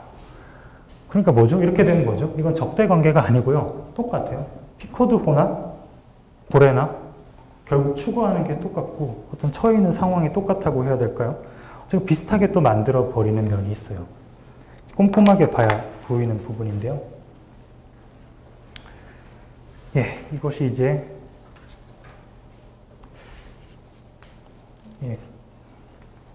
메타피직스, 피직스 얘기하면서 여기까지 왔는데 마지막으로 하나만 더 말씀드릴게요. 시간관에 대해서 또 말씀드려야 될 것 같아요. 시간관, 제가 처음에 말씀드렸죠. 선형적인 구조지만 순환론적인 어떤 세계관이 들어와서 이걸 깨뜨린다라고 말씀을 드렸어요. 결국 뭐죠? 인생은 반복된다는 거예요. 인생은 처음과 끝이 있는 듯 하지만 결국엔 반복이다. 그렇죠. 우리 다 일상은 똑같잖아요. 매일매일 하는 게 똑같고. 근데 이제 그걸 형이상학적으로 점핑시키면 윤회까지 가는 건데 윤회까지 심지어 이야기를 많이 해요. 피타고라스가 몇 번 나오거든요. 피타고라스는 이제 윤회를 주장했던 철학자입니다. 기독교 소설 같지만 피타고라스 얘기도 하고 또 인도 철학 얘기도 많이 나와요. 인도의 신들에 대해서도 이야기를 가끔 하고요. 그래서 어떤 반복의 테마, 이게 또 굉장히 심금을 울리는 문장들이 많습니다. 저는 읽으면서 사실 여기서 제일 감동했던 것 같아요. 이 반복의 테마에서. 반복의 테마. 이 부분은 좋은 문장들이 많아서요. 한번 그냥 읽어볼게요.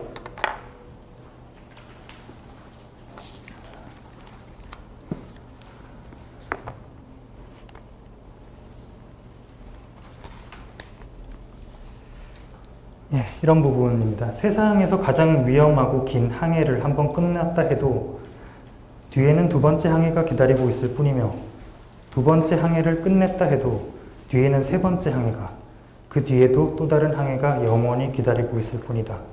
그렇다. 세상에서의 우리의 노고란 그처럼 모두 끝이 없고 견뎌내기 힘든 것들이다. 영원히 반복된다는 이야기예요.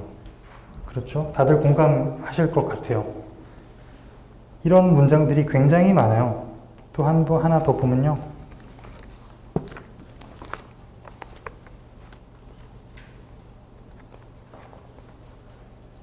아까 제가 굉장히 피지컬한 소설이라고 말씀드렸는데 고래를 잡아서 해체하고 뭐 닦고 기름 채우고 이런 게 굉장히 상세하게 묘사되거든요. 그런데 지금 이걸 모두 상세하게 묘사한 다음에 나오는 문장이에요. 그래서 이 모든 일을 끝내기가 무섭게 며칠 동안 개고생을 한 다음에 이 모든 일을 끝내기가 무섭게 간신히 힘을 내서 배를 깨끗이 세척해 마침내 그곳을 티 하나 없는 낙농장의 차교장으로 만들어 놓았을 때 그리고 이 가련한 친구들이 깨끗한 작업복의 단추를 이제 막 목까지 다 채워 넣었을 때 벼랑간 저기 고래가 물을 뿜는다 하고 들려오는 외침에 깜짝 놀라서 다시 또 다른 고래와 싸우러 쏜살같이 달려갔다가 그 피곤한 작업을 전부 되풀이하게 되는 경우가 많다. 똑같은 거 또 해야 된단 말이에요. 그 피곤한 작업을 전부 되풀이하게 되는 경우가 많다. 오 친구들이여, 이것이 사람 잡는 일이 아니면 또 무엇이겠는가. 하지만 이런 게 인생이다.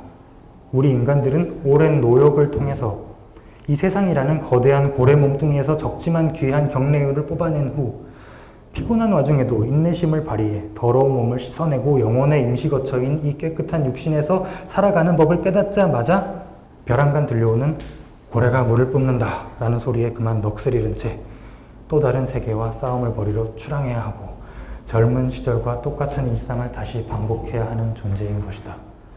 예, 반복에 대한 이야기. 무시무시할 정도로 많이 아주 심금을 울리는 구절들이 많이 나옵니다. 또 있어요. 또 계속 제가 한 4군데 뽑아왔는데 다 읽어볼게요. 되게 재밌어요. 왜냐면 계속 얘기를 해요, 이 얘기를.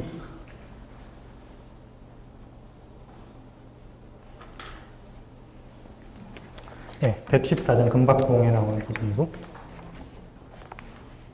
인생의 주기에 대해서 말하는 부분이네요. 주기. 인생에서 온 길을 되돌아가지 않고 계속해서 전진하는 일이란 존재하지 않는다. 우리는 일정한 단계를 거치며 앞으로 나아가다가 마지막 단계에 이르러 정지하는 게 아니다. 조금 건너뛰고 그러기는커녕 그 과정을 전부 통과하고 나면 또다시 처음부터 그걸 반복하게 된다. 유아기, 소년기, 그리고 성년기와 만약에가 영원히 이어진다. 우리가 더는 닻을 올리지 않아도 될 마지막 항구는 대체 어디에 있는가? 가장 지친 사람도 더는 지치지 않을 세상은 어떤 황홀한 창공을 항행하는가? 예, 마지막 항구가 대체 어디에 있냐고 얘기하는 부분이에요. 마지막 항구가 없죠. 계속 끊임없는 항해만 있을 뿐이에요.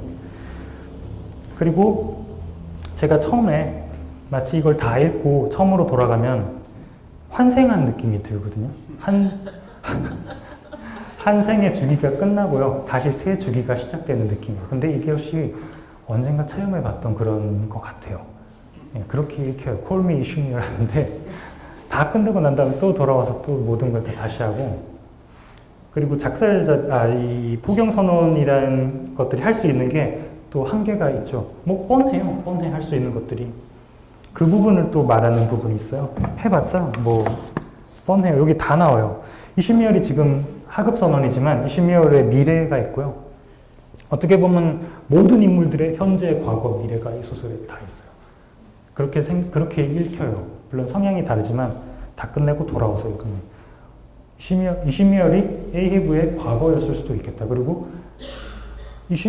거꾸로 에이헤브는 이시미얼의 미래일 수도 있겠다. 이 굴레에서 벗어날 수 없겠다. 죽어야 끝나는구나. 근데 죽어도 끝이 아니구나. 그냥 피타고라스가 나오고 윤회 얘기를 또 하고 그런 끊임없는 반복, 돌고 도는 그런 얘기가 나오거든요. 160쪽 1권에 잠깐 볼게요. 짧아요. 보세요. 이 세계가 어떻게 돌아가는지. 이 세계의 전부를 말해주고 있어요. 칙칙하기 짝이 없는 짧은 옷을 입은 선실 사완에서 시작해 품이 넓지만 허리 부분이 꽉 끼는 조끼를 입은 작살잡이가 되고 다시 거기에서 포경보트 지휘자와 1등 항해사 또 선장을 거쳐 마침내 선주가 된다. 예. 이것이 이 세계의 전부예요. 예. 그리고 다 나와요. 이 소설에 여기 지금 나온 직책들 있죠? 사환, 작살잡이, 포경부터 지휘자, 1등 항해사, 선장, 선주 다 나와요. 그래서 이시미얼에 계속 배를 탄다면 미래가 어떻게 될지는 이 안에 다 들어있어요. 예. 그렇기 때문에 돌고 도는 느낌이 계속 드는 것이고요.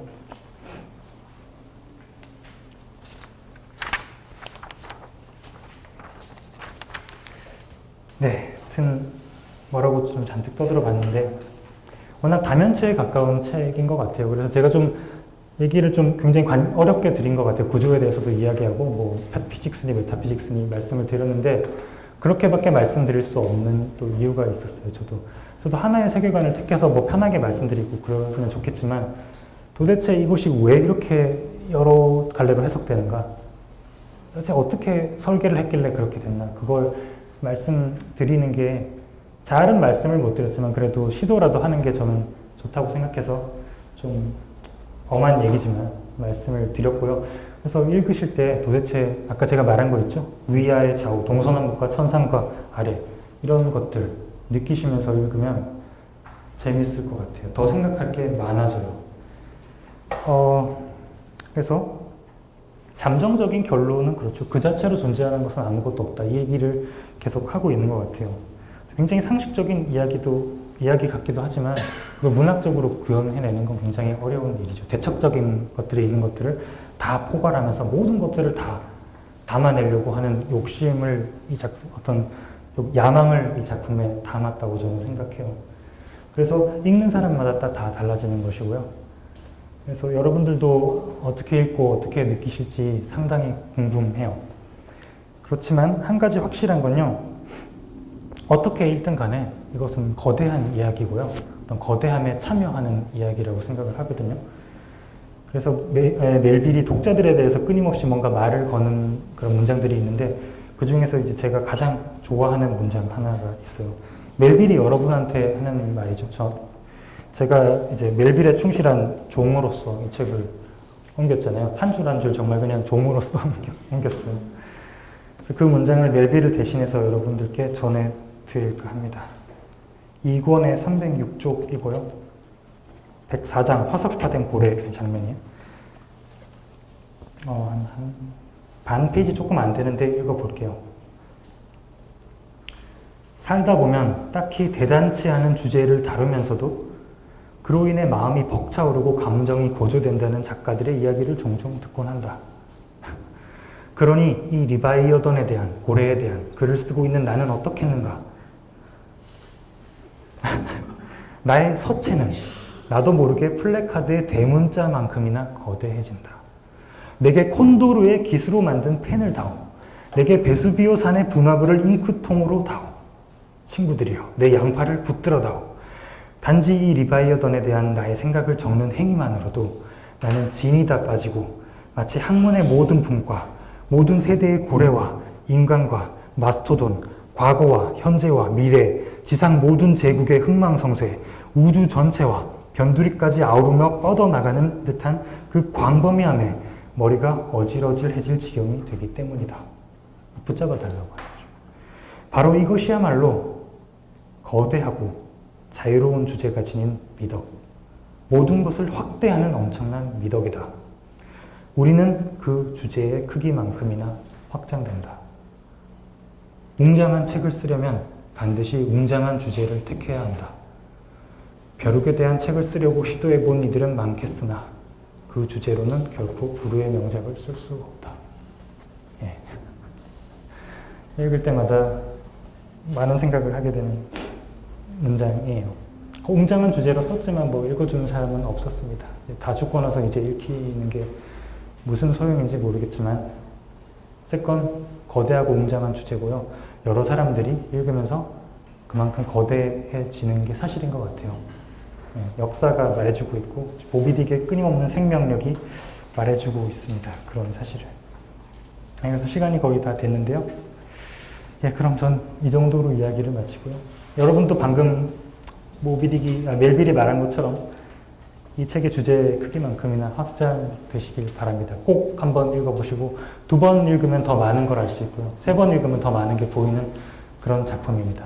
복잡해요. 한마디로 말할 수가 없습니다. 예, 여기까지 하겠습니다. 감사합니다.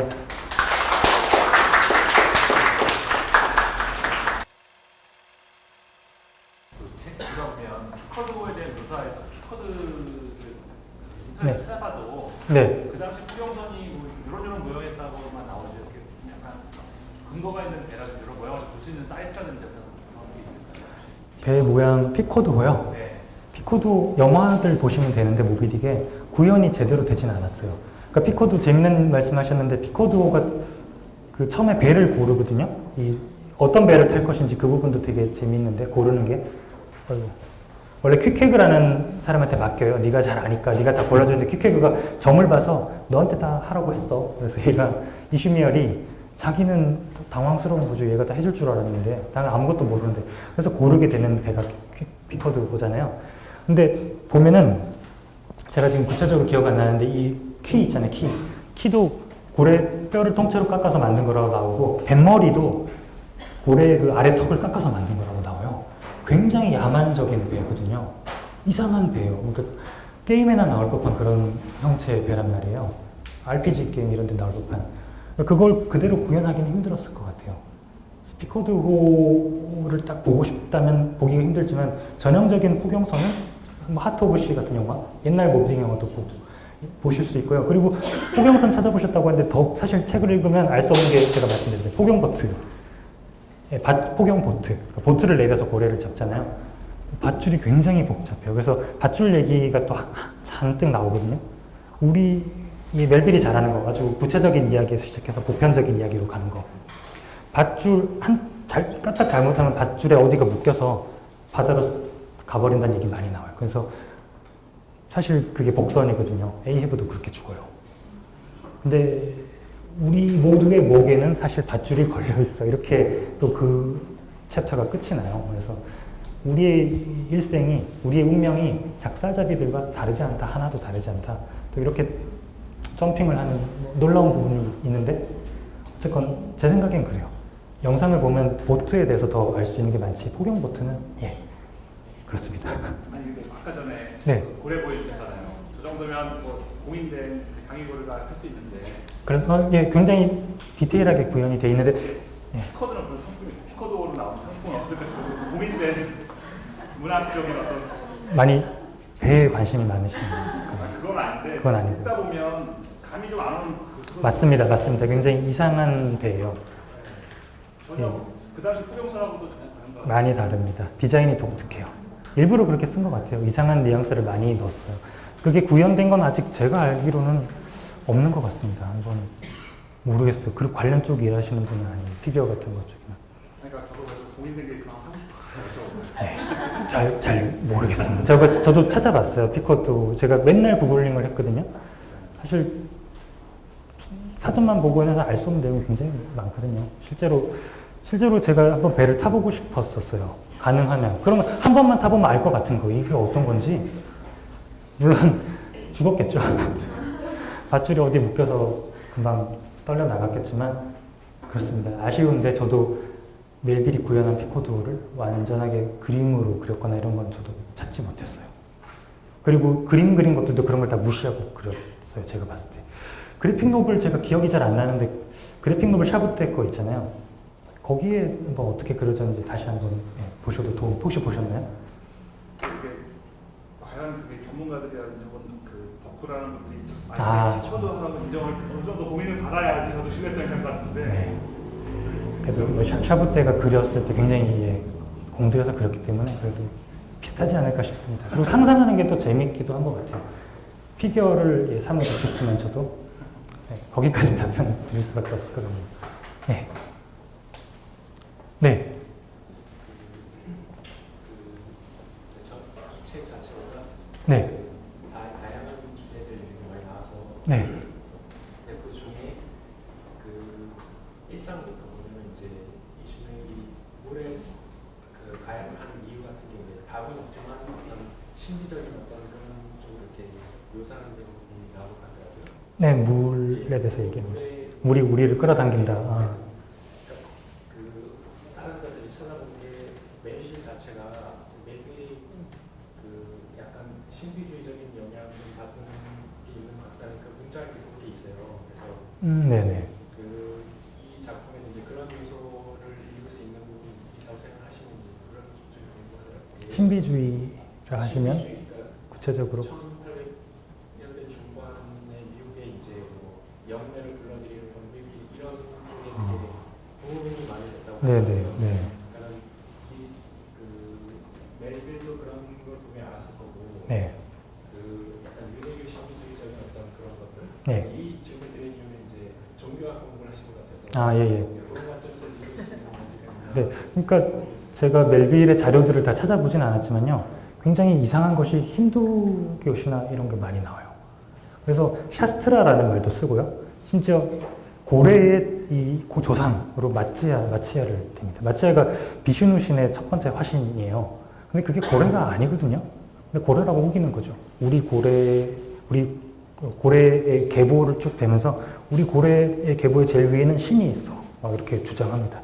그래서 그런 뭐 시바 신도 얘기하고요. 비유를 할 때. 그런 걸로 봤을 때, 그리고 방금 말씀드린 어떤 딴뜨라적인 요소라고 하는데, 뒤섞는 거 있잖아요. 그런 과잉의 세계, 이런 것들을 봤을 때 그런 문헌들을 읽었을 것 같아요. 근데 구체적으로 어떤 문헌을 받고 번역된 걸로 봤겠죠. 그래서 마츠야도 잘못 썼습니다. 그러니까 당연히 번역된 걸로 봤기 때문에 잘못 옮겨서 표기를 잘못해서 지금 나오는 것들은 고쳐서 나왔고, 저도 번역본은 고쳐서 표기를 해놨습니다. 그러니까 틀린 그대로 써놓지 않았어요. 그래서 그런 서적들을 좋아하고 분명 좋아했을 것이고 읽었을 거라고 추리는 됩니다. 근데 제가 그 부분을 확실히 다 못 드리겠어요. 정확히 어떤 책을 봤는지. 멜빌의 서재가 남아있긴 했다고 해요. 왜냐면 멜빌이 아까 제가 말씀드린 모카딕의 이야기에서 영감을 많이 받았다고 했잖아요. 그것이 오원 체이스라는 사람이 쓴 책이에요. 그게 구하기가 힘든 책이거든요. 근데 오원 체이스의 아들이 그 책을 갖고 있었어요. 그래서 멜빌이 배를 타고 이제 개미라고 하는데 다른 배랑 이렇게 교류를 하는 거, 사교적인 교류. 그때 그 오원 체이스의 아들이 하필 들고 있던 책을 받아서 읽습니다. 바다에서 그걸 읽어요. 근데 그 책을 굉장히 소중하게 여겼다고. 그래서 그게 남아있다고 하거든요. 노년까지 간직했다고 해요, 그 책을. 그런 걸로 봤을 때 멜빌의 서재에 어떤 책이 꽂혀 있었을지 만일 남아있다면 연구할 만한 주제 같고요. 그렇습니다. 예. 그리고 한 가지 아쉬운 게, 그래서 멜빌 200주년이고 해서 책도 많이 나오고, 얼마 전에 멜빌 마지막 장편 소설 나왔어요. 예. 사기꾼, 원래 그의 가장 무도회, 뭐 그런 제목인데요. 어떤 정체성에 대한 탐구를 멜빌이 많이 했습니다. 이 작품도 마찬가지예요. 정체성. 이시미얼, 누군지 사실 잘 알 수 없어요. 멜빌 같기도 하고요. 유령 같기도 하고, 첨예 화자기도 하고, 그래서 정체성에 대한 고민들 계속 멜빌이 했던 거고, 그 소설에서도 그게 이어지는데요. 근데 바이오그래피는 아직 나오지가 않았어요, 한국에. 바이오그래피도 나오고 하면 그런 부분에 대해서, 궁금해 하시는 부분에 대해서 더 많이 나올 텐데, 예, 아직까지는 저도 그것까지는 잘 모르겠습니다. 예, 아쉽죠, 좀. 네. 사실 저는 오늘 강의 너무 좋았고요. 감사합니다. 그래픽 노블을 먼저 읽은 다음에 이 책을 이제 읽기 시작했는데 그러시군요. 문장이 너무 좋은 거예요. 네, 그래가지고 이제 저는 이제 책 자체보다는 홍유원 시인님에 대해 질문, 어떻게 하다가 번역을 이제 하시게 됐는지가 먼저 궁금하고요. 네, 네. 이제 또 좋아하는 책, 이제 아까 2번 읽고 3번 읽으면 당연히 이제 그 책을 깊이 읽게 되잖아요. 네, 네. 여러 번 그렇게 읽으면서 더 좋게 느끼셨던 책들 이렇게 소개해 주시면. 네, 뭐 간단히 설명드리면, 좀 번역. 제가 공교롭게도 여기가 지금 서강대 근처잖아요. 제가 저기서 공부를 했었어요. 그래서 전공을 하진 않았지만 제대하고 돌아오니까 좋아하던 교수님들이 다 퇴임하셔서 영문과 수업을 집중적으로 들었어요. 그래서 영문학을 굉장히 좋아했고요. 제가 존경하던 교수님이 있었어요. 그분 연구소가 여기서 직선거리로 100m가 안 되거든요. 정말 저한테 많은 걸 가르쳐 주신 분이에요. 근데 외국 분이신데 지금 좀 치매 증상으로 학교에서 그만두시고 요양원에 있다는 얘기를 전에 들었어요. 그래서 전 이 근처에 잘 안 와요. 그 얘기를 듣고 나서 어쨌거나 뭐 그렇습니다.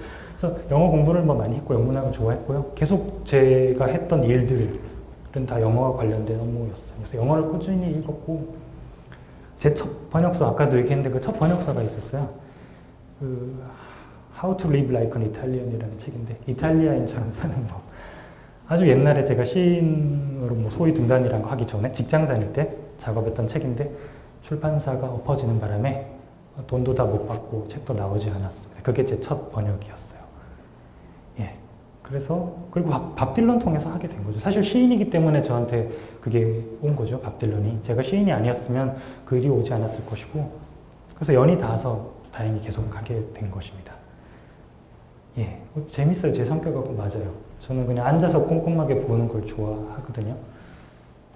정말 번역 엉덩이로 하는 건데, 엉덩이가 꽤 무거워요. 그건 자부하는데. 또 질문이 다른 게 죄송합니다. 뭐였죠? 좋아하는 책 같은 거. 이것은 좀 애매한데 좋아하는 책 많죠. 문학에만 국한해서 말씀드릴게요. 제가 제일 좋아하는 소설은 마르셀 프루스트의 잃어버린 시간을 찾아서입니다. 저는 무인도에 가져간다면 그 책 하나만 가져가요. 모든 게 다 있어요. 그리고 제가 제일 좋아하는 시인은 에밀리 디킨슨입니다. 에밀리 디킨슨은 제가 거의 유일하게 무릎 꿇고 엎드릴 수 있는 시인이에요. 근데 디킨슨 책이 시가 번역이 제대로 안 돼 있어요. 지금 나와 있고 전집 제가 최근에 하버드에서 나온 거 샀는데 이 정도 되고요. 그냥 기절해요. 아주 짧게 탁탁탁 치는데요. 그냥 절벽으로 떨어져요. 다 읽고 나면. 그게 시거든요. 디킨슨은 그걸 해냅니다. 그리고 우리에게 소개가 안 돼 있어요. 저도 번역을 잘 못하겠어요. 뭐랄까, 공부를 많이 하고 하면 저는 디킨스 시집을 번역하고 싶은 마음이 있긴 한데, 될지는 모르겠어요. 너무 어려워요, 디킨스. 네. 그 2명 뽑을 수 있겠습니다. 여성 시로 국한되지도 않아요. 저는 여자 시인, 남성 시인 이렇게 나누는 거 되게 웃기다고 생각하는데, 물론 옛날에 여자였기 때문에 과소평가 받아서 다시 어떤 페미니즘적인 요소가 있어서 다시 각광받는다 이런 거 좋지만 디킨스는 그냥 시인이에요. 저는 디킨슨한테 여성 시인 어쩌고저쩌고 이런 거 굉장히 싫어요. 그 사람은 그냥 절대 시인입니다. 네. 네. 또, 질문이 많네요. 네. 첫 문장만으로 되게 어떻게 번역하느냐에 따라서 네. 화제가 오르는 소설들 있잖아요. 이게 그렇죠. 노인과 바다라 사실 이건데 어떤 생각을 하셨는지 궁금해요 지금. 어떤 생각으로 이렇게 번역을 해요? 이 되게 어떤 사람은 되게 짧게 하고 어떤 사람은 굉장히 길게 하기도 하잖아요. 그래서 혹시 번역하실 때 뭔가 콜미 이슈미얼 네. 북한에서 말씀하신 거 아마 가장 길게 했다고 한 건 작가정 심판 같고 네, 저는 그냥 있는 그대로 했어요. 왜냐면 나한테 이게 콜미 이슈미얼 이건 정말 또 복잡한 얘기인데 간단하게 얘기하면요. 날 그냥 이슈미얼이라고 불러라고 시작하잖아요. 굉장히 비관습적인 시작이죠. 보통 My name is 이슈미얼이 아니고요. I'm 이슈미얼이 아니에요. Call me 이슈미얼이라고 했단 말이에요. 보통 나를 뭐라고 불러라고 하는 건 그게 자기 본명이 아니란 뜻이죠. 자기 이름이 이슈미얼이 아니니까 이슈미얼이라고 불러줘 라고 요청한다고 봤어요. 그래서 저는 Call me의 뉘앙스를 좀 살렸어요. 상대방한테 얘기하듯이. 다른 탐구원들은 그런 게 좀 덜하다고 생각했어요. 그래서 Call me의 뉘앙스를 좀 살리고 싶었어요. 크게 고민하지 않았어요. 그리고 이름 관련해서도 굳이 얘기하지 않죠. 이름 다 아시니까. 그리고 대답이 됐나요? 너무 짧아서. 예. 네. 예. 굉장히 길죠. 작품을 다 보셨나요?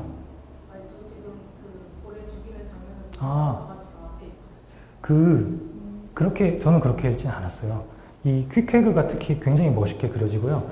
우리는 그거 관련해서도 사실 얘기하려면 한 주제가 되죠.